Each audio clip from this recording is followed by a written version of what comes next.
Creative blocks, or like I like to call them, barriers to inspiration. This can be described as the inability to access one's internal creativity. Those in the creative professions like writers, musicians, performers, artists, designers are often more likely to be affected by creative blocks, which can last for days, weeks, months, or even years. When creative block surfaces, they can affect work, performance, and your total well-being. But a mental health professional may be able to help individuals walk through creative blocks and access their creativity once more.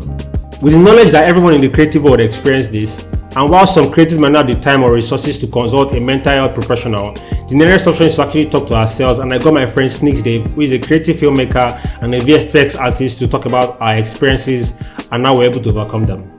So when we're talking about creative block, a lot of people really don't understand what it is, and then they just feel it's a place where you lack motivation or you can't just work, which is true. But then to you now, what's been the experience like, or what is creative block first, and then you can just talk about some of the experiences you've had and how you were able to deal with these experiences. Okay, let me start by saying creative block. I think it's that point, it's that breaking point where you're unable to get ideas anymore.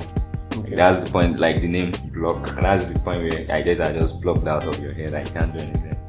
And as for me personally, I'll say I have 3 phases of creative block. Okay. And how do I give it a name? Okay, let me put it this way. I have the shallow. I'm just giving it a name now. That's fine. Let me say the shallow creative block, okay, or the shallow block, then the deep block, okay, then the very deep. Very deep. So let me just talk about how this comes into play and how I'm able to overcome them. So the shallow block, this is the point whereby I'm blocked out of ideas, but that's as a result of maybe stress. Okay. Stress, or maybe I just need to rest. Okay. So when this happens, I just sleep. I just sleep and probably just wake up. And when I wake up, definitely ideas are going to come back. That's the shallow one. Then the deep block. Okay. This is I think this is the most common one with everybody. Okay. This is the point whereby you just need something to inspire you. Okay. You need something to just inspire you to just bring ideas. But as me, as a script writer and a filmmaker, what I do when I'm at this phase of block is I go watch movies. Okay. I just watch movies. I watch a lot. I can watch films for the whole day, 2 days, 3 days. But at the end of the day, I'll try to see something that will just inspire me. Like, okay, that's one thing I do. Like my workspace now, you can see it there. So okay. Like I have my iPad right in front of me. Yeah. I'm playing a sitcom every time. Just if I'm hearing voices. Something will just come. So yeah. So now the third one. I think that's the one I'm interested in. Okay, the third one. Yes. Now the third one is the very deep block. Now this one is very dangerous, and it's the one I fear the most. Okay. This is the point whereby you are completely locked down. No matter what you do, nothing is coming. Nothing is going to come. Because there's this let me give you an example. There's this script I've been working on since when? Since February. Okay. And I was just out of ideas. I didn't know what to do again. Like for that long? Since then. Wow. Till now, I just dropped it. I've not opened it. Wow. That's a very deep one. Block. So what I do when this comes is like what I said, I just drop it. 1 year, 2 years, the idea will come back. But that one is very deep, like the name. It's very, very deep. So like, what do you think are the major things that causes these things? Because for me, from experience, okay, I think lack of motivation is one of the major ones, and then the second one, which I'm always not happy to talk about, is rejection. Imagine I spent hours working on a particular job, and then I present it to a client or someone or anything, or put it on social media, and then the reception is very bad, and then people start to say a lot of things. To correct that particular thing or do something similar to that becomes a problem, because I'm just out of ideas. I just feel stuck in that particular, and then remembering all those comments.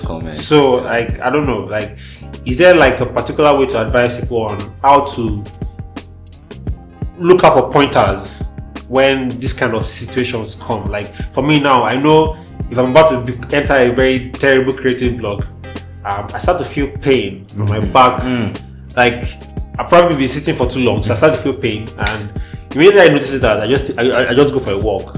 So like to you, like is there any, like are there particular pointers that are common to most people that you probably experienced? Let me use myself as an example. Okay. When I'm about to get into a creative block or a block, what happens to me? I just start to see ideas start getting scanty. Like everything is just going. Something that was very clear before will start getting blurry in there. Be like, you'll be seeing it, but you can't just. You can't really hold on. Okay. You can't hold on to it. So be like, why can't this thing just come? Why can't I get this thing? Then you start getting frustrated and you lose it. You lose it. It's a very bad feeling, and it hurts. It really hurts. It's really, but it's something that has to happen. No matter how creative you are, even if you are a guru, even creatives that. Yeah, it happens. Everybody the biggest creative in this world experience creative block. It's something that must happen, and I feel some people get scared when they enter creative block. They feel, I'm not good enough. Why am I? And that goes down to self-doubt. Yes, self-doubt. Yes, like start doubting yourself. Compare yourself. You start comparing yourself to others. You be like, okay, this person I'm looking up to, does this person experience this kind of thing? I'm not good. I can never be like this person. It's a normal thing. Since you're a YouTuber now, so I think it's very common among creatives to want to compare someone that has been into this world, like this particular design creative world, for like 6 years, and then you're starting this your 7th month and you're comparing yourself. So that actually leads to these things. I think I've had my own fair share of that too. So there's a lot to wow, interesting. Okay, but to wrap this up, so if you meet someone that is expressing this thing today, what will you tell the person straight up? If I meet someone expressing the creative block, what I'll say is just calm down, keep it cool. Ideas will come. Don't stress it. It will come when it wants to come. Rest, watch movies, play around, do something else. Just forget about. Just put it to one side. Forget about it. So once you can just clear your mind of what you are trying to do, they'll block you out. Just leave it. Do something else entirely. It just come, and that's the thing about ideas. Ideas comes when you don't expect it. You might actually be going out, and what has been blocked since all this while, you just come. Be like, okay. That's how it just does. I experienced this too. Like I'm probably going somewhere. There was one that I can remember very well. Okay. I was going to Cocoa House, and then I saw one very big signpost, like a billboard, and something I've been trying to remember for 4 weeks just came that very moment. And luckily I had my notepad with me. I just had to pen everything and like, wait, this idea will not really make it. That's just the thing about it. It's not that hard. It's very simple. So you guys, if you get the solution now, as simple as it can be, just let it go. Like leave it, go and do something else, and then definitely it will come. Ideas will come. So thanks for doing this, man.